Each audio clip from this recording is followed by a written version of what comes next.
Sebanyak 23 tenaga kesehatan nakes di Rumah Sakit Umum Daerah Jommutia RSUD CM Aceh Utara dinyatakan positif terpapar COVID-19. Mereka terpaksa diisolasi secara mandiri di kediamannya. Juru bicara RSUD CM Aceh Utara, Jalaluddin, mengatakan, isolasi mandiri di rumah diberlakukan kepada nakes terpapar COVID-19 itu agar tak meluas ke tempat lain. Kata dia, hampir sebagian besar para tenaga kesehatan itu terkena corona ketika melayani pasien berobat di rumah sakit. Kadang ada keluarga pasien yang bekas dia pegang pintu, karena daya tahan tubuh satu orang dengan orang lain kan berbeda.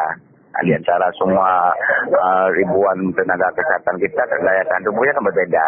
Kadang-kadang pintu habis dia buka, habis dia dulu di kantin, kita kan nggak tahu.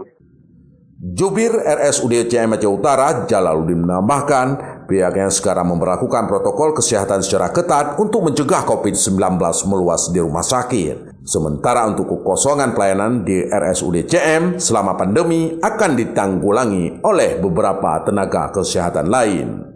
Dari Kabupaten Aceh Utara, Erwin Jalaluddin melaporkan untuk KBR.